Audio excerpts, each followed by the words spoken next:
Are you, I hope you all are fine. बेटा हम maths की एक्सरसाइज 12 कर रहे हैं और क्वेश्चन नंबर 13 है। Right the sizes of the supplements of the following angle. हमने इनके सप्लीमेंट निकालने हैं जो एंगल्स हमें गिवन है। सप्लीमेंट हम हमेशा 180 डिग्री में से माइनस करके निकालते हैं, लिहाजा हमें जो भी वैल्यू दी होगी एंगल की हम उसे 180 में से माइनस करेंगे, हमारे सप्लीमेंट्री एंगल आ जाएंगे। फर्स्ट वन इज़ 90 डिग्री, 180 में से 90 माइनस करें, 90 बाकी रह गया वो आपका answer. Next one is 80 degree, अब 180 में से 80 माइनस करें, 100 उसका आंसर। बेटा अब इसके बाद हम 7th पार्ट में आते हैं, वो आपका पॉइंट में 80.5 करना, इसे भी हमने 180 में से माइनस है। हम क्या करेंगे, 180 इधर लिखेंगे और पॉइंट के बाद 0 लिख लेंगे क्योंकि पॉइंट के बाद हमें कोई वैल्यू नहीं दी हुई, और नीचे हम 80.5 लिखेंगे। माइनस करें, 0 में से 5 माइनस नहीं हो सकता, हमें इधर से कैरी करना पड़ेगा, कैरी करके 10 बन जाएगा। 10 में से 5 गए 5, पीछे इधर 10 था, 10 में से 1 उधर दे दिया था कैरी, बाकी पीछे 9 रह गया, 9 में से 0 गए 9। यहाँ से चूँकि कैरी करना शुरू किया था, ये 8 की जगह 7 रह गया, तो ये बन गया 17, 17 में से 8 गया तो बाकी 9 आ गया। Answer is 99.5 degree. बेटा इस क्वेश्चन के जितने भी बाकी पार्ट्स हैं वो आप खुद होमवर्क में करेंगे। नेक्स्ट हम अपने क्वेश्चन नंबर 14 पे आते हैं। क्वेश्चन नंबर 14 जो है बेटा वो हमारा बुक पे होगा। Name each pair of adjacent angles in the following figure. Adjacent means जो एंगल एक दूसरे के साथ जुड़े हुए हैं। अब आप अपनी फर्स्ट फिगर देखें, इसमें आप देखें COA ये आपस में जुड़ा हुआ है, तो एंगल O पे जो एंगल O पे हमारा एंगल बन रहा है हम उसे शो कर देंगे मैयर एंगल COA। नेक्स्ट आपका ये आर्म और ये आर्म जुड़ा हुआ है, एडजेसेंट है, इसलिए आप लिख देंगे Maihar angle AOB। Next one आपका ये आर्म और ये आर्म जुड़ा हुआ है, तो आप लिख दोगे मैयर एंगल COB। इसी तरह अगली फिगर पे है, इसमें भी जो जो वैल्यू जुड़ी हुई है लिख दें। PQS ये दोनों बाजू जुड़े हुए हैं, तो PQR हमारा फर्स्ट जो है हमारा एक एंगल PQS बनेगा। नेक्स्ट वन हमारा हो जाएगा जी TQ और R, फिर SQ and R, then SQ and T, ये भी स्ट्रेट लाइन है और स्ट्रेट लाइन के साथ Q पे एंगल बन रहा है, एंड देन TOP ये एंगल TQP ये हमारा एंगल बन जाएगा। बेटा थर्ड पार्ट आप खुद होमवर्क में इसके नाम लिखेंगे। क्वेश्चन नंबर 15 पे आते हैं। क्वेश्चन नंबर 15 है in the figure below A is equal to 50 find the size of the other angle. इस तरह ये आपको एक फिगर गिवन है जिसमें A की वैल्यू 50 दे दी है। बेटा अगर A की वैल्यू 50 है तो C इसका वर्टिकली ऑपोजिट एंगल है, क्योंकि दो लाइन स्ट्रेट जो एक दूसरे को कट कर रही हैं वो एक पॉइंट पे कट कर रही है, एक ही मेन पॉइंट पे कट कर रही हैं, तो लिहाजा जो आमने सामने इनके एंगल्स होंगे वर्टिकली ऑपोजिट एंगल्स होंगे वो सेम वैल्यू रखेंगे, लिहाजा C भी 50 डिग्री हो जाएगा। अब आप देखें बेटा ये एक स्ट्रेट लाइन है CD। स्ट्रेट लाइन पे हमेशा एंगल 180 डिग्री होता है, डैट मीन्स इस पे बनने वाले एंगल A और B मिलकर 180 डिग्री बनाएंगे। A की वैल्यू गिवन है लिख लें, B एज इट इज़, 180 भी एज इट इज़। यहाँ पे ये 50 ऐड हो रहा है, नेक्स्ट स्टेप में उधर जाके माइनस हो जाएगा और B की वैल्यू 130 डिग्री आ जाएगी।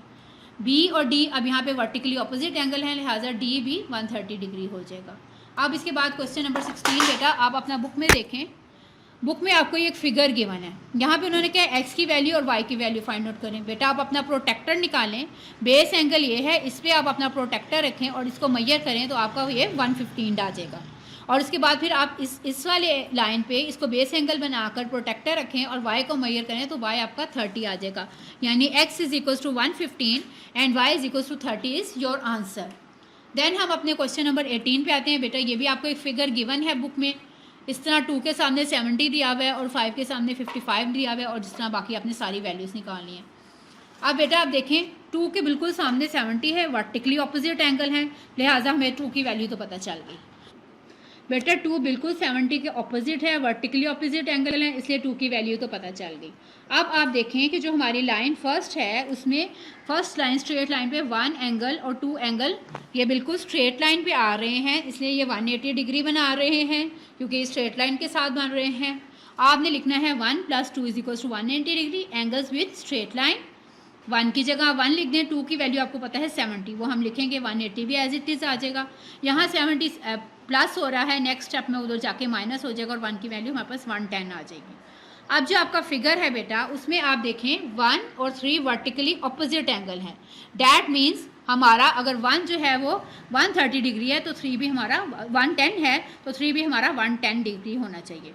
यही सारा प्रोसेस हम नीचे वाली वर्किंग में करेंगे और हमें पता चलेगा कि एंगल 5 और 55 वर्टिकली ऑपोजिट एंगल हैं, इसलिए हम इनको लिख देंगे वर्टिकल एंगल्स। एंगल 5 और एंगल 4 आपस में मिलकर 180 डिग्री बना रहे हैं।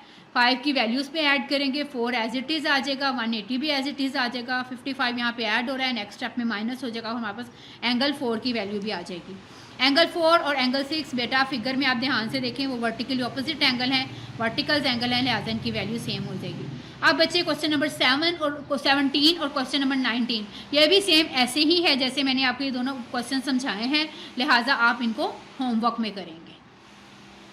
Are you, I hope you all are fine. बेटा एक्सरसाइज 12 का क्वेश्चन नंबर 20 है और लिखा हुआ है using your protractor draw angle B A C of size 72, draw the bisector of angle A B A सी।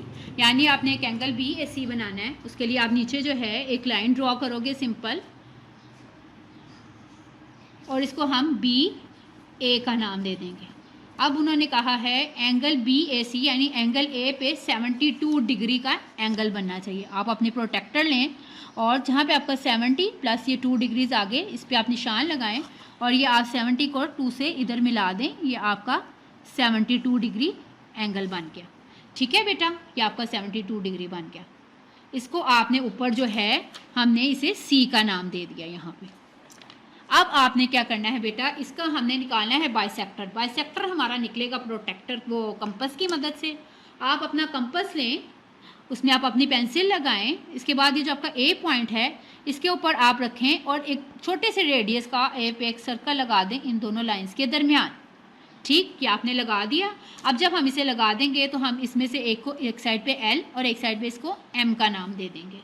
ठीक है बेटा, अब आपने अपने कंपास को हिलाना रही है, उसी सेम रेडियस पे आपने एल पे रख के एक ऊपर की साइड पे आर्क लगा देनी है और फिर एम पे रख के आपने उसी रेडियस की एक आर्क इधर ये नीचे की साइड से लगा देनी है। इस तरह ये क्रॉस की सी शेप आ जाएगी। इस क्रॉस की सी शेप को हम पी का नाम दे देते हैं। जहाँ पे ये मैच हो रहे हैं, एक दूसरे को कट कर रहे हैं, उसको हम पी का नाम दे देते हैं और इस पी वाली लाइन को ए से मिला देते हैं आगे तक बढ़ाते हुए। ठीक है बेटा, ऐसे। तो ये हमारा बाइसेक्टर ए पी बन गया है, यानी ऐसा बाइसेक्टर जिसने एंगल बी ए सी को बिल्कुल हाफ कर दिया है, 72 का हाफ कर दिया है, ये हमें बिल्कुल उसके मिड में कर दिया है। बेटा आप अपनी बुक की पेज नंबर 171 निकालेंगे तो उसमें भी सेम आपको बाइसेक्टिंग एंड एंगल के टॉपिक से या आपको इसी तरह बाइसेक्ट करना सिखाया गया है जैसे मैंने आपसे किया है। अब आपने जैसे जैसे प्रोसेस किया, जैसे हमने लिया angle A B C the given angle which is to be bisected, यानी एंगल बी ए सी वो है जिसे हमने बाइसेक्ट करना है। With the angular point B as center and with the suitable radius draw an arc of circle to cut the arms BA and BC LM and respectively। हमने भी यही किया, हमने अपनी कंपास की मदद से इन दोनों आर्म्स को L और M पर बाइसेक्ट कर दिया। उसके बाद हमने L with L and M as center and with the same radius in each case draw two other arcs to intersect each at P। हमने यहाँ पे और यहाँ पर आके अपने सेम रेडियस की कंपास के साथ इस तरह ये कटिंग वाला एक क्रॉस का साइन बना दिया पी नंबर, जिसको हमने पी का नाम दिया। अब हमने बी को पी से मिला दिया, B and produce B and P to form the ray B and P. इस तरह एक रेडियस ही एक लाइन सी बना दी P P. B P is the required bisector of angle B A C, यानी ये हमारा बी ए सी का रिक्वायर्ड बाइसेक्टर है। बेटा अब आपका क्वेश्चन नंबर 21 और क्वेश्चन नंबर 22 सेम इसी तरह हो जाना चाहिए जैसे मैंने आपको क्वेश्चन 20 करवाया और समझाया है, और आप इसी तरह इसका वर्किंग प्रोसेस जैसे अपने बुक में लिखा देखा है आप अपनी कॉपीज़ पे नोट कॉपीज़ पे लिखेंगे। अब हम इनके MCQs पे आ जाते हैं। बेटा MCQs है first one, which of the following is not an acute angle. कौन सा इनमें से एक्यूट एंगल नहीं है। एक्यूट एंगल ऐसी वैल्यू होती है एंगल की जो 90 डिग्री से कम हो, तो वो सिर्फ सी ही होगा क्योंकि बाकी सब जो है वो 90 से कम है। और उसने हमें कहा कि नॉट एन एक्यूट एंगल होना चाहिए, तो सी ऐसी वैल्यू है जो 90 से कम नहीं है, इसलिए इसका आंसर बेटा सी जाएगा। नेक्स्ट वन है which of the following is an obtuse angle. Obtuse angle ऐसा एंगल होता है बेटा जो 180 डिग्री से लेस हो। अब सिर्फ ए एक ऐसी ऑप्शन है जो 180 से लेस है, बाकी या तो 180 के बराबर हैं या 180 से ज़्यादा है, लिहाजा ए ऑप्शन ठीक जाएगा। Next one is anterior angle और triangle add up to, यानी एक ट्राइंगल के अंदर के जितने भी एंगल्स हैं जब हम उनको ऐड करें तो वो 180 डिग्री बनते हैं। बेटा ये बात आपने हमेशा याद रखनी है, ये हमेशा हर ट्राइंगल के लिए वैल्यू उनके एंटीरियर एंगल्स की 180 ही रहती है। Next one is two right angles form a straight angle. कौन से दो राइट एंगल्स हैं जो स्ट्रेट एंगल बनाते हैं। ये सी पार्ट आपका सही जाएगा, true only when they are adjacent to each other, यानी जब एक दूसरे के साथ जुड़े हुए होंगे तो तभी ये आपकी स्टेटमेंट ट्रू जाएगी। नेक्स्ट है two obtuse angles are always supplementary. कौन से ऑब्ट्यूज एंगल्स हैं जो सप्लीमेंट्री होते हैं यानी 180 डिग्री बनाते हैं? बेटा कोई भी ऑब्ट्यूज एंगल ऐसे नहीं है दो जिनको हम ऐड करें और वो मिलके 180 डिग्री बना दें, इसलिए आपकी ये बी ऑप्शन फॉल्स वाली इसमें ठीक जाएगी। आज ये चैप्टर आपका कंप्लीट हुआ बेटा। आपने इस चैप्टर की बहुत अच्छी प्रैक्टिस करनी है, बार बार इसे आपने रफ कॉपी पे काम करना है ताकि आपको बहुत अच्छे से आ जाए, और जो काम नोट कॉपी पे नीट कॉपी पे करने को कहा गया है वो आपने अपनी नीट कॉपी पे करना है।